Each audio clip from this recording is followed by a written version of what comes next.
네, 오늘 그러면은 4회차 한번 시작해 보도록 하겠습니다. 저희가 오늘도 이제 경제적 자유에 대해서 조금 대화를 해보고 그리고 여러 사람들의 뭐 본인들의 경제적 자유 그리고 뭐 투자 뭐 등등에 대해서 좀 알아가 보려고 하는데 그러면서 저희가 지난번에 좀 약속을 했듯이 오늘 한번 게스트를 모셔봤습니다. 잭스입니다. 간단하게 좀 인사 한번 해주세요. 예, 안녕하세요. 잭스입니다. 저는 해외 영업을 하고 있고 좀 경제적 자유를 위해서 스터디에 함께 하게 되었습니다.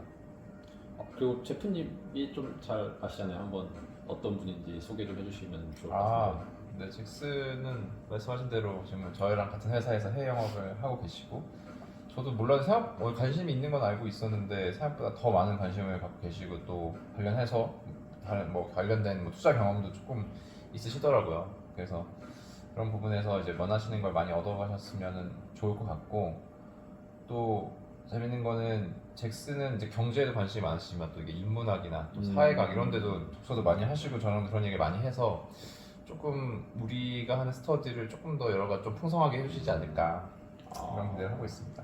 그럼 잭스님 그 인문학에 좀 관심이 있다고 하셨는데 네. 최근에 읽은 인문학 책 뭐 있으신가요? 최근에 읽은 인문학 책은 쇼펜하워 최근에 그 수필집처럼 약간 나온 게 있어서 그거 읽고 있는데 아직은 좀 공감되는 부분도 없잖아 있지만 근데 아직은 좀 안 맞는다. 사실 저는 인문학 네. 책을 네. 읽는 편이긴 한데 네. 막 사실 이해하기 좀 힘들잖아요. 네. 그래서 유튜브 많이 보거든요. 네, 유튜브 그 과학 네. 인문학 이런 거 되게 많이 보는데 네. 혹시 유튜브로 즐기고 있는 인문학도 좀 있으실까요? 유튜브로 즐긴다기보다는 그 해외 외국 채널이 하나 있는데 되게 발음하기 어려운 독일 채널이에요. 근데 거기서 뭐 과학이나 그런 거를 되게 인문학적으로 잘 풀어주거든요. 공상과학적인 근데 그 채널 이름이 뭔지는 기억이 안 나는데 여기서 그 광고 해주시면 안 되니까 네. 그냥 넘어가. 그 그런 거 많이 잭스님은 뭐 봐요. 보시는 네. 거 없어요? 제프님은 뭐 보는 거 없어요? 저 유튜브 많이는 안 보고요. 사실 아. 영화 좋아해서 영화 관련된 좀 경제 관련된 거는 잘 안 보는 것 같아요. 보면은 저도 경제에 관심도 많고 하긴 하지만 유튜브 컨텐츠는 워낙에 좀 너무 사행성으로 보이는 콘텐츠가 많다고 생각하거든요. 그냥 딱 첫 화면에 차트 그림 있고 내가 오른다고 했잖아요. 내 말 맞죠? 약간 이런 콘텐츠들은 제가 생각하는 제가 생각하는 투자의 개념이랑은 좀 다른 분야라서 되게 기피하는 편이고 차라리 저는 이제 제 취미생활과 관련된 뭐 웨이트 트레이닝 할 때는 헬스 관련된 것도 봤고 지금은 다시 복싱 시작해서 복싱 관련된 것도 좀 보고 영화 리뷰 이런 거 굉장히 좋아해서 앞으로 나오지 않은 영화 소개에 대한 것도 좀 보는 편입니다. 그러니까 사실 뭐 사람들이 뭐 인문학 하면 너무 이게 과도하게 네. 뭔가 되게 고상한 뭐 이런 걸 네. 평가하는데 뭐 그런 거 아니고 그냥 내 취미 내 좀 관심 있는 분야 맞아요. 등등에 대해서 조금 더 알아가려고 노력하면은 그게 인문학의 시작이지 않을까? 그러니까 맞아요. 내가 하는 거에만 빠지지 네. 않고 뭐 그렇게 보면은 되게 범위를 다양하게 볼 수 있을 것 같고 그 최근에 이렇게 좀 들어보니까 뭐 이제 투자나 뭐 등등에서 그런 다양한 인문학에 대한 이제 관점이 네. 뭐 좀 더 좋은 회사를 찾거나 네. 뭐 이런 데 도움이 된다고 하니까 다음에는 또 인문학과 관련해서 또 대화해볼 수 있는 뭐 기회를 만들면은 좋을 것 같습니다. 맞습니다. 그러면은 우선은 오늘은 이제 아이스 브레이킹은 이 정도 했으니까 네. 잭스가 어느 정도 좀 풀렸을 거라고 생각을 하고 네. 이제 본격적으로 한번 시작을 해볼게요. 네. 그러면은 저희가 아무래도 핵심 주제는 경제적 자유잖아요. 네. 그래서 그 잭스님도 뭐 경제적 자유를 좀 꿈꾸시나요? 당연하죠. 경제적 자유는 어떻게 보면 사실 어렸을 때는 생각을 못 하지만 어느 순간부터 돈이 되게 중요해지는 시점이 오잖아요. 20대, 저 같은 경우는 한 20대 중반부터였던 것 같아요.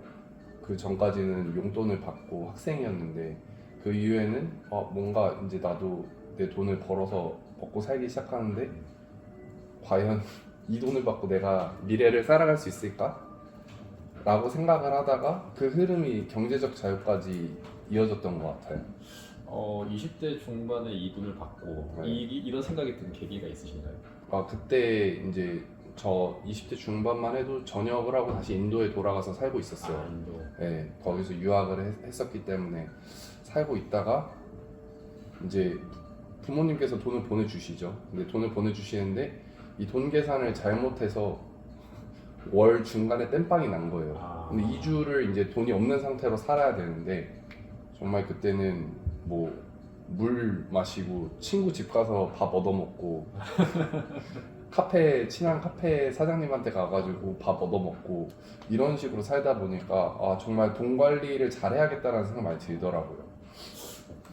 뭐는 그러면은 그냥 굶었을 것 같은데 네. 되게 부침력이 좋으신 거예요. 네. 아무래도 어렸을 때부터 살던 곳이어서 아, 네. 인도에서 아는- 계속 네. 사셨던 거죠? 거의 한 10년 정도 살아서 아는 사람들이 많았어요. 그래서 네. 인도 얘기는 그럼 나중에 한번 좀 더 네. 들어보는 걸로 하고 들어보고 싶은데 네. 오늘은 경제 얘기에 조금 집중하기 네. 위해서 그러면은 이제 잭슨님이 생각하는 경제적 자유라는 게 어떤 거예요? 그러니까 뭐 생각하는 건 정말 다양할 수 있는데 네. 그러니까 본인이 생각하는 경제적 자유가 뭐 나는 100억, 200억을 모아서 다시는 일 안 하는 게 뭐 경제적 자유일 수도 있고 아마 잭슨님만의 뭔가 있을 것 같은데 한번 제가 설명해 주세요. 생각하는 네. 경제적 자유는 내가 하고 싶은 일을 선택을 할 때 경제적인 요인에 의해서 타협을 보지 않을 수 있는 자유라고 생각을 해요.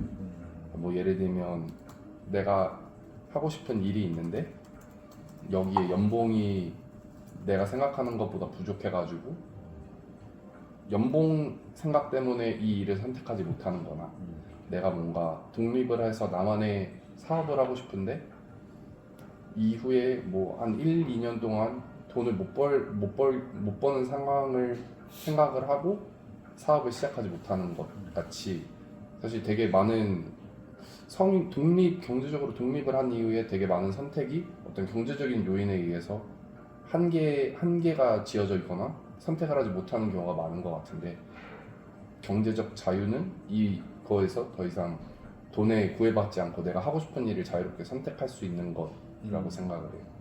아 이거 뭐 공격하는 건 아니지만 네. 사실 저는 경제적 자유는 달성하지 않았는데 그냥 네. 다 그만두고 네. 한번 뭔가 새로운 시도를 해보거든요. 잭슨님은 그런 생각은 안 해보시나요? 저는 지금 이제 결혼을 앞두고 있어서 네. 예, 결혼을 앞두고 있어서 제가 감히 그럴 생각을 할 수가 없습니다. 네. 알겠습니다. 그러면 제프님은 어떠세요? 제프님은 요새 뭐 그런 생각이 좀 있으신가요? 경제적 자유를 이루고 싶다. 이렇게 이제 모든 걸 다 때려치고 아. 뭔가 시도해보자라는. 뭐 모든 걸 때려치지 않더라도 사실 시도해 볼 수도 있기 때문에 많이 그렇죠. 뭐그 부분도 있는 것 같고 근데 전 자유도가 큰 쪽을 훨씬 선호하는 것 같긴 해요. 지금 생각해봤을 때 현재도 사실 회사에서 일하는 것도 자유도가 굉장히 높게 일을 하고 있기도 하고 그 방식을 계속 유지하려고 노력을 했었던 것 같은데 사실 이제 회사 생활 하면서 하는 것도 이제 한계가 있으니까 극한의 자유도를 위해서는 결국에는 경제적 자유랑도 많이 연결되어 있는 부분이기도 하죠. 사실 회사를 위해서 일하는 거는 그냥 월급을 받는 거고 내가 나의 무엇을 한다는 거는 거기에서 얻는 부가가치 내가 다 가져간다는 의미이기 때문에 자유의 일을 확률이 훨씬 높다고 생각을 하거든요. 사실 뭐 그런 걸 선택하는 거는 결국에 본인이 다 여러 가지 상황에 맞춰서 해야 되는 거니까 그냥 한번 저의 상황과 조금 달라서 한번 네. 여쭤봤어요. 네, 그리고 아무래도 이제 제프님이죠. 잭슨. 잭슨님. 네. 제가 이름이 되게 헷갈리네요. 네, 잭슨님도 이제 뭔가 이제 새로운 투자나 뭐 창업이 될 수도 있고 다양한 네. 거를 고려하실 수 있는데 네. 그러면은 지금 현재 뭐 재테크를 하고 있다거나 네. 아니면은 뭔가 투자를 하거나 아니면 창업이 될 수도 있고 다양하게 생각하시는 게 좀 있으실까요? 저는 일단 소소하게 그래도 한 5년 정도 된 것 같은데 소소하게 주식이랑 뭐 요새 부정적인 시선으로 많이 바라보시는 암호화폐 아뭐야. 그다음에 부동산에도 관심은 많지만 네. 자본이 없는 관계로 정말 관심만 유지하면서 시세가 어떻게 되는지 좀 관심 지역군에 대해서는 계속 좀 꾸준하게 모니터링을 하고 있는 편이에요. 그럼 주식도 네. 계속 하고 계시고 지금 주식도 그러니까 비트코인은 그러면은 어떤 기준으로 선택을 하셨어요? 비트코인은 사실 차트 분석을 제일 많이 하고요. 차트 분석이랑 그다음에 사실 암호화폐 종류가 되게 많거든요. 정말 몇백 개가 되는데 그 안에서 그래도 좀 큰 미국의 기관에서 선정을 하는 코인들이 있어요. 리스트업이 돼가지고 투자를 끌어오거나 이렇게 ETF처럼 패키지로 묶어서 판매되는 상품들이 어떤 코인인지 그리고 그 코인들이 뭐 어디 기관에 채택이 되어 있는지를 보고 좀 그래도 좀 제 나름대로 생각에 전망이 있어 보이는 코인들 위주로 선택을 하고 있습니다. 그럼 이제 수익률 한번 얘기해 주시죠. 수익률은 노코멘트로 할까요? 수익률은 장이 워낙 안 좋았기 때문에 그동안 네. 좀 적자였는데 최근에 그래도 한 2달, 2개월 사이에 많이 회복했습니다. 저 엄청난 변동성을 보이는 네. 시장이니까. 네. 네. 그러면은 이제 주식 투자도 하신다고 하니까 네. 그럼 주식은 어떤 기준으로 뭐 회사를 좀 선정하셨는지. 주식은 사실 시작은 뭐 우량주였죠. 국내 같은 경우에는 뭐 삼성전자, 뭐 LG생건 이런 종목들이었는데 사실 거기서는 크게 재미는 못 봤고 뭐 몇 프로 수익 보고 그냥 팔고 했는데 그 이후에는 좀 제가 관심 가지던 종목들이 생기더라고요. 하다 보니까 그러면서 그런 종목들에 돈을 묻어놨지만 거래 정지가 되고 아, 네. 이게 그러면 저희가 메인 항상 토픽인데 네. 주식을 한다고 하면 네. 물어보거든요. 이거 제프님도 말씀해 주셨는데 네. 저희 거 들어보시면 알 거예요. 네. 근데 최고의 손실률을 보인 그 주식 종목이 있으신가요? 최고의 손실이요? 네. 예, 있죠. 몇 프로 정도? 지금 거래 정지된 종목인데 마이너스 80? 마이너스 80% 종목이 뭐였나요? 비덴트라고. 외국 건가요? 아니요, 국내 국내 건데 거래 정지가 되어 있는, 거래 정지 되기 전에 마이너스 80을 찍었고. 그 회사는 그러면 왜 선택하셨어요? 사실 이 종목은 국내에서 암호화폐 거래소를 하고 있는 종목이었어요. 직접적으로 하기보다는 이제 자회사를 통해서 암호화폐 거래소를 하고 있던 종목이었는데 제가 개인적으로 암호화폐 시장이 더 클 거라고 판단을 했고 이 종목에 넣었다가 이 종목은 현재 여러 쩐주들의 문제로 인하여 그런 문제들로 인하여 더 거래 구체적으로는 네. 묻지 않겠습니다. 네. 네. 그러면은 이제 저희 스터디의 목적은 사실은 네. 이제 뭐 기업 분석을 좀 더 체계적으로 해보자, 뭐 내가 제대로 된 투자를 하고 있는 게 맞는지, 그리고 장기로 투자를 하기 위해서 어떤 결정을 해야 될지 등등인데 혹시 그런 뭔가 본인만의 기준이 있으신가요? 지금은?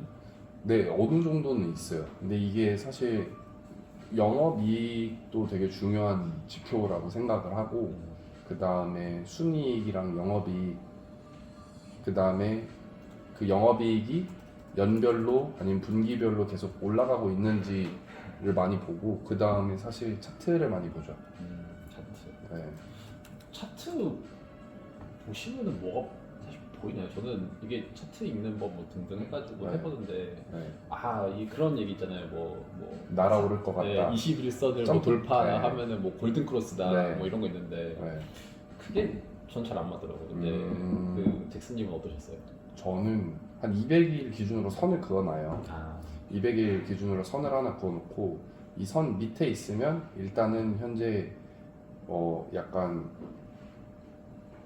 뭐라 그러지? 가격이 좀 저평가되어 있다라고 판단을 하고 200일 선을 넘었을 때는 고평가되어 있다라고 판단을 하는데 그 안에서 이제 21선이랑 60일선을 많이 보죠. 그 다음에 그날 이제 구매를 할 때는 1차트 기준으로 하고 또 60분봉이랑 15분봉을 많이 보는 것 같아요. 그거 보면서 지금이 약간 매도세가 많다, 가격이 좀 더 내려가겠다, 아니면 어느 정도 가격이 내리막길에서 어느 정도 안정되어 있는 상황이다 할 때 많이 구매를 하는 편이에요. 제프님 여기에 대해서 의견이 어떠신가요? 저도 더 좀 기초 지식이 부족하고 어떻게 보면은 말씀드릴 게 더 없긴 한데 그게 중요한 건 아니지 않을까 생각이 들어요. 물론 내가 정말 좋은 기업을 골랐고 이걸 꼭 사고 싶은데 오늘 살지 내일 살지 오전에 살까 오후에 살까라고 하는 정도의 단계라면 의미가 있는 부분일 것 같은데 만약에 그게 잘 돼 있는 상태에서는 또 상관이 없을 거라고 생각하거든요. 왜냐면은 해봤자 그런 게 주식시장에는 뭐 상한가, 상한가의 또 퍼센트 차이가 있잖아요. 네. 그래서 내가 생각하는 가격보다 비싸게 사봤자 그 정도 가격이고 싸게 사봤자 그 가격일 거라서 내가 만약 이걸 10년, 20년 갖고 있는다고 생각하면은 오래 가지고 있는 기업이라면 또 상관이 없어진단 말이죠. 그래서 내가 시장을 어떻게 내 주식 투자를 어떤 관점으로 바라보느냐에 따라서 어떤 방법론들이 나한테 맞냐 안 맞냐가 있을 것 같고 근데 그게 첫 번째고 두 번째는 실제로 그 방법이 유효하냐 예를 들어서 그 차트 분석을 통해서 내가 이익을 얻을 수 있느냐라고 했을 때는 제가 알기로는 차트 분석을 시도했던 모든 경제 이론들이 대부분 실패했다라고 알고 있거든요. 네. 그래서 그렇게 증명된 사실이 있다면 그걸 좀 받아들여야 되지 않을까. 그래서 우리가 의미 없고 가치가 좀 낮은 영역에는 가능한 에너지를 안 쓰고 가치가 높은 영역에 에너지를 많이 쓰는 게 물론 이거는 본능에 위배될 수도 있어요. 왜냐하면 차트를 보고 읽을 수 있다라고 하는 건 굉장히 매력적이잖아요. 많은 공부를 할 필요도 없고 단순히 어떤 추세나 어떤 법칙에 딱 의거해가지고 할 수 있으면 되게 편리하고 되게 유용해 보이지만 그건 되게 우리 인간의 본능적인 측면에서 우리의 본능 약한 부분을 그냥 타겟을 하는 것 같거든요. 그래서 저는 그런 판단을 공부를 하면서 그런 시각을 익히고 싶어요. 이거는 중요해, 이건 중요하지 않아. 이런 것들이 원칙이 세워지는 과정은 이런 거 같거든요. 그래서 거기에 대한 비중치를 내가 명확하게 알게 되는 게 중요할 것 같다. 근데 지금 제가 공부를 별로 안 해봤지만 뭔가 예측을 기반으로 한 모든 것들은 사실 대부분 잘 안 맞는다라고 생각을 하고 있기 때문에 내가 스스로 판단할 수 있는 실력을 기르는 게 중요할 것 같다 생각합니다.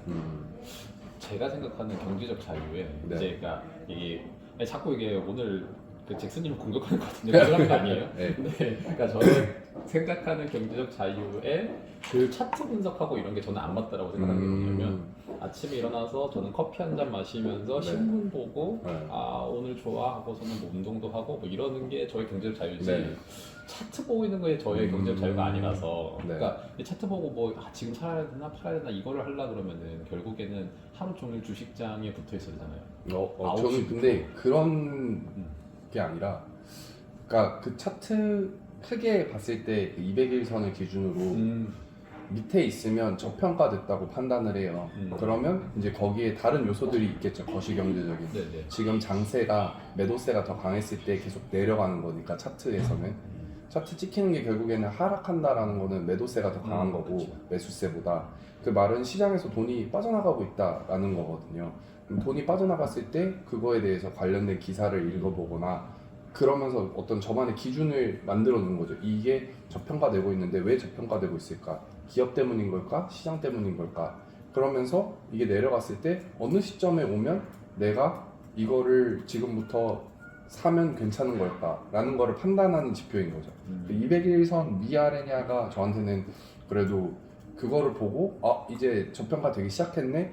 라고 하면서 그 종목에 대해서 기사도 좀 읽어보고 그 다음에 종목과 관련된 어떤 시장도 한번 찾아보고 그렇게 하면서 사실 뭐 이제 타이밍 보통 주식 같은 경우는 15분봉이랑 60분봉까지 안 들어가요. 일봉에서 지금 이 정도 충분히 내려왔고 어느 정도 바닥을 다지고 있으니 지금 사면 괜찮겠다 라고 하고 사놓고 냅두거든요. 냅뒀을 때 보통 최소 6개월에서 한 1년 정도 내버려 두는 경우도 있고 그렇게 많이 하는 것 같아요. 근데 국내 주식에서는 크게 재미는 못 봤고 저는 미국장에서는 그래도 이 방법으로 해가지고 사보고 그래도 한 10%에서 20% 정도는 수익을 올렸던 것 같아요. 국장 밑장 얘기는 네. 저희가 나중에 날 잡아서 네. 얘기할 거니까 오늘은 그 주제에서 좀 넘어가 보도록 네. 하겠습니다. 그 뭐 창업이나 뭐 이런 거를 따로 생각해 보신 적은 없나요? 그거는 생각을 하고 있어요. 생각하고 네. 그럼 나중에 좀 확실해지시면 또 한번 게스트로 네. 나와주시면 감사하겠습니다. 그러면은 이제 마지막으로 저희가 한번 제프님의 향후 1년 목표? 올해는 지났으니까 네. 내년을 잭스. 잭슨 이거 이름이 저는 그 두 분의 네. 그거를 조금 다르게 바꿨으면 네. 좋을 것 같아요. 네, 잭슨님의 1년 뒤의 목표? 네. 이거를 한번 들어보고 싶네요. 1년 뒤에는 저도 사실 이번 스터디를 참여하게 된 계기가 어떤 최종 목표는 경제적 자유이지만 단기적인 목표는 저만의 기준을 확립해가고 싶다라는 거예요. 그래서 그 기준을 바탕으로 좀 다양한 경제적 시도를 할 수 있었으면 좋겠다. 올해는 사실 이직을 하고 올 연초에 이직을 하고 회사에서 자리 잡는 기간이었다면 내년에는 조금 더 안정된 마음으로 다양한 경제적인 시도들을 해보고 싶은데 이 스터디를 통해서 그런 저만의 기준을 좀 확립을 해나가면 다양한 경제적인 시도를 해서 내년 말쯤에는 내년 한 해를 돌아보면서 그래도 내 커리어적으로 월급도 좀 올랐고 그 다음에 내가 이런저런 시도들을 해서 어느 정도 풍성하게 한 해를 마무리한 것 같다라는 느낌으로 한 해를 마무리하고 싶네요.